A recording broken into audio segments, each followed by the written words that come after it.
मेहरबान रिक्शा वाला। एक शहर में फिरोज नाम का एक रिक्शा वाला था। वो रिक्शा चला के अपने परिवार का पेट चलाता था। वो बहुत ही आलसी और आयता था। एक दिन उसकी बीवी ने उसे कहा, अजी अब सोते रहते हैं, नहीं काम पे भी जाते अब। हाँ जाता हूँ, क्या मेरे वास्ते पूरा शहर रुके है बोल के बकलेती रिक्शा लेके चले जाता और रिक्शा स्टैंड में उसका रिक्शा खड़ा कर देता। लेकिन हर हमेशा की तरह वो रिक्शा में सोकोच रहता था और अगर कोई सवारी के वास्ते आया तो ओ भैया जरा बाजार तक चलते। नहीं रिक्शा खाली नहीं है। अरे खाली है ना जी तुम्हारा रिक्शा। तुमको नहीं दिख रहा मैं सो के हूँ ना इधर। जाओ आगे जाके दूसरा रिक्शा देख लो जाओ। ऐसा बोल के वो बहुत सारे सवारियों को भगा देता था, लेकिन एक आध को ही लेके चलता था। लेकिन इसके अलावा इसके पास और एक खासियत बात थी, ये दिल का बहुत अच्छा इंसान भी था। अगर किसी को चोट लगी या तो बीमारी की हालत में है तो वैसे लोगों को अस्पताल को जल्द से जल्द लेके जाता। ऐसा लगता कि ये हवा में उड़ते हुए जा रहा बोल के समझना। वो अपने रिक्शा स्टैंड में बैठा हुआ था, तभी उसके आगे एक बड़ा सा एक्सीडेंट हो जाता। एक्सीडेंट में कार वाला आदमी बहुत घायल हो गया था। बहुत चोटा लगे थे बेचारे को। अपना रिक्शा निकाल के वो आदमी को अपने रिक्शा में बिठा के सीधा हॉस्पिटल लेके जाके उसका इलाज करवा देता। इसके लिए खून की जरूरत है, मेरा खून ले लो साहब बोल के अपना खून भी वो इंसान को दे देता और चुपचाप अपना रिक्शा लेके चले जाता। कुछ दिन बीत गए, वो अपने रिक्शा स्टैंड में सोया हुआ था। आदत से मजबूर था, सोया हुआ था आराम से। तभी उसके आगे एक बड़ी गाड़ी आके रुकी। बाद में उसमें से एक बंदा निकल के उसके पास आया। अरे रिक्शे वाले भैया उठो, अरे रिक्शा खाली नहीं है, निकलो इधर से। अरे भैया मेरे को तुम्हारा रिक्शा जरूरत नहीं है, मेरे को तुम हो ना, सेठ जी याद कर रहे तुम्हारे को। कौन से सेठ जी भैया? अरे भाई तुम मेरे साथ चलो तो सही। तो फिरोज उसके साथ चल जाता। सेठ जी के घर को पहुंचने के बाद कि ये वो आदमी है जो इसकी जान बचाई थी। बेटा तुम्हारा बहुत बहुत शुक्रिया, तुम उस दिन मेरी मदद नहीं करते तो मैं शायद आज जिंदा नहीं होता, इसलिए मैं तुम्हारे को एक हदिया देना चाह रहा हूँ मेरे तरफ से। अरे सेठ जी मेरे को कुछ भी नक्को सेठ जी, बस मेरे ये जिम्मेदारी समझो, ऐसा नक्को बोलो। अरे बेटा कुछ नक्को बोलो, मेरी खुशी के वास्ते ले लो ना। सेठ जी फिरोज को एक टैक्सी हदिया में दे दी और फिरोज ने टैक्सी चलाना शुरू कर दिया। लेकिन वो इंसान की मदद करना नहीं छोड़ता था। इसलिए कहते हैं अच्छे काम का फल अच्छा होता बोल के। पेट्रोल चोर। एक गांव में नदीम नाम का बंदा दूसरे गांव से दूसरे गांव को जाके उसके पास के चटाइयाँ बेचता है। तो उसके पास एक पुरानी ज्यादा पेट्रोल पीने वाली गाड़ी रहती। अब वो चटाइयाँ भी वो गाड़ी के ऊपर ही बेचता था। चटाइयाँ ले लो भाई, चटाइयाँ ले लो, चटाइयाँ। अरे वो चटाई वाले भैया जरा इधर आओ, तुम्हारी चटाई तो कितनी खूबसूरत है, मेरे को 5 चटाइयाँ दे दो।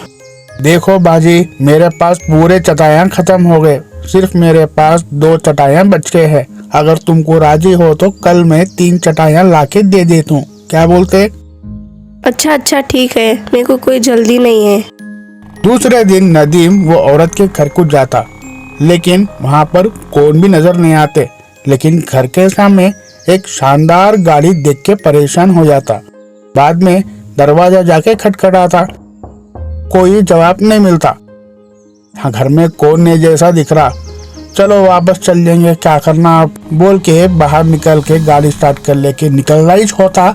तभी गाड़ी में उसके पेट्रोल खत्म हो जाता। अरे सुबह से कुछ भी बिकाट नहीं, ऊपर से पेट्रोल भी खत्म हो गया।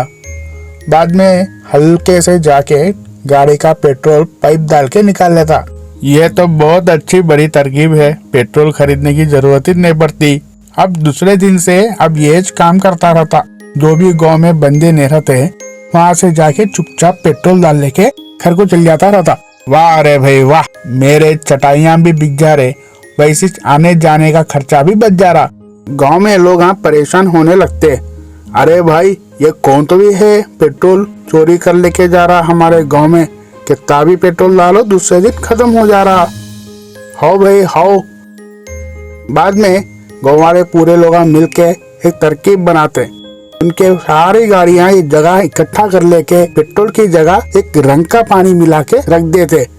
उसी दिन वहाँ से नदीम गुजरता। बड़े भाई क्या हुआ, इतने गाड़े यहाँ ठहरा करके रखे हैं? कल हमारे गांव में रेस कंपटीशन है, उसी की तैयारी हो रही इधर। वाह रे भाई वाह, ये 4 गाड़ा में तो बहुत पेट्रोल होगा।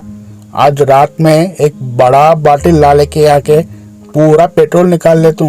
निकाल लिया तो मेरे को बहुत दिन चलता। उस दिन रात में नदीम जाके पेट्रोल निकालने के वास्ते कोशिश करके पाइप डालता सोता, तब भी वहाँ से एक आदमी नजर आता। वो आदमी नदीम को देख के जोर जोर से चिल्लाता, पेट्रोल चोर पेट्रोल चोर पेट्रोल चोर। सब लोग मिल के उसको मारना शुरू करते। मार को उसको पुलिस के हवाले कर देते। बाद में उन जेल में सड़ जाता। इसलिए बोलते चोरी नहीं कर। डाकू और चील। एक गांव में एक राजा रहता था। वो राजा बहुत होशियार और समझदार राजा था। उसके राज्य में किसी बात की कमी नहीं थी। उसके शासन में सब लोग अच्छे से काम करते थे। लेकिन राज्य के बाहर थोड़े डाकुआ आने जाने वालों को सताते थे। वो मुसाफिरों को लूटते थे। एक बार पड़ोसन की रानी राजा से मिलने के लिए आती रहती, तभी वो डाकुआ वो रानी को अगवा कर लेते। ये बात हमारे राजा को मालूम होती। ये तो मेरे लिए बहुत शर्मनाक बात है। हमारे राज्य में कोई मेहमान आए और उसके साथ ये हाल हो, ये ठीक नहीं है। सेनापति कुछ करो, वो रानी का पता लगाओ, सभी को ऐलान कर दो। जो भी रानी को ढूंढेगा उसको बेहतरीन इनाम दिया जाएगा। उसी दिन राजा की दरबार में एक शख्स तशरीफ लाता है। शहंशाह की जय हो, मेरा नाम अब्दुल है आका। वो रानी को मैं ढूंढ के लेके आता हूँ। अच्छा लेके आओ, लेकिन थोड़ा संभल के, वो लगाम बहुत खतरनाक है। अब्दुल एक बड़ा सा संदूक लेके राज्य के बाहर जाता है। तभी डाकुआ अब्दुल को आते हुए देख लेते। अरे भाई देखो, कोई आ रहा, उसके हाथ में संदूक भी है, चलो मजा चखाएंगे। तब वो डाकू अब्दुल को पकड़ने आते तो अचानक से अब्दुल गायब हो जाता। अब्दुल को परिंदे बात करते सो बातें भी समझ में आते थे। 2 चिड़िया उधर बात करते थे कि डाकुआ आ रहे बोल के। ये बात सुन के अब्दुल वहाँ छुप जाता। उसके बाद थोड़े आगे जाने के बाद उसको एक दरख्त के ऊपर एक चील दिखती। चील चील मेरी मदद करो, पड़ोसन की रानी कहाँ है कि जरा बता सकते क्या? तुमको मेरी ज़बानी समझ में आती क्या? हाँ समझ में आती मेरे को। अच्छा सुनो, जंगल के बीचों बीच एक बड़ा सा दरख्त है, उसको एक रस्सी है थी। वो रस्सी खींचती तो पहाड़ का घर गिरता। वो घरे में एक राजकुमारी है, वो घर में राजकुमारी कैद है। चील तुम बहुत अच्छी हो, बोलो मैं तुम्हारे को क्या कर सकता हूँ?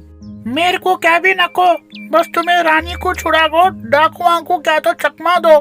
ऐसे करेंगे, चलो।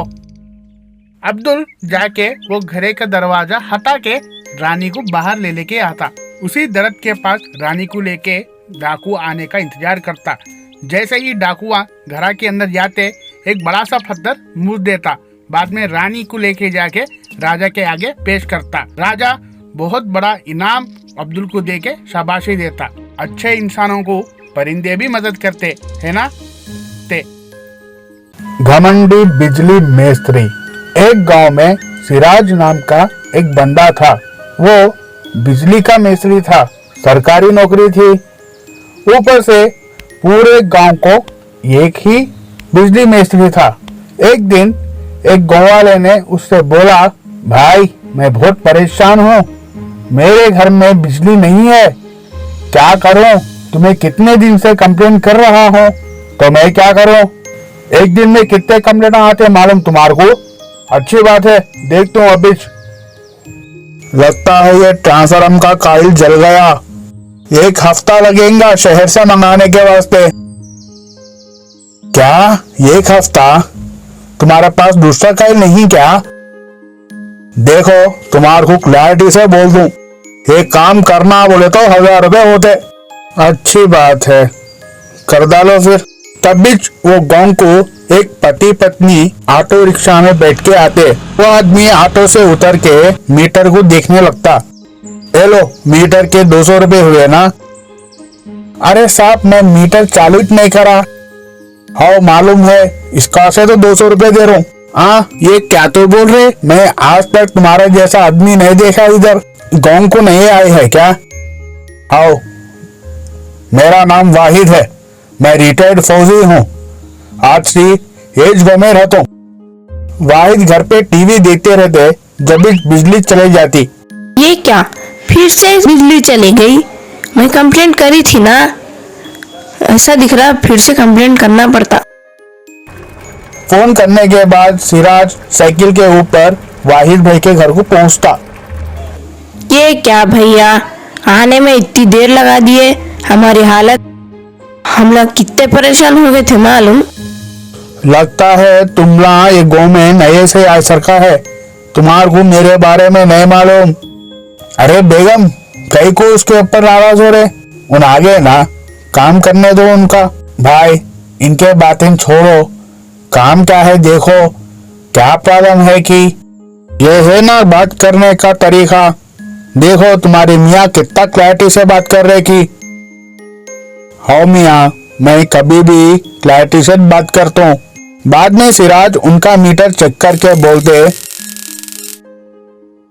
तारों में थोड़ा सा प्रॉब्लम है, लेकिन इसका सामान शहर से मंगाना पड़ता, 10 दिन टाइम लगता। देखो, मैं आपका आप करो वो तो अब कर देता हूँ, लेकिन पूरे 1000 रुपए होते। अरे तुम्हें इतना क्लैरिटी से बोलने के बाद तुम डाल दो, मैं दे देता हूँ 1000 रुपए। अरे साहब, आप तो मेरे को बहुत अच्छे लग रहे, अभी ठीक कर देता हूँ।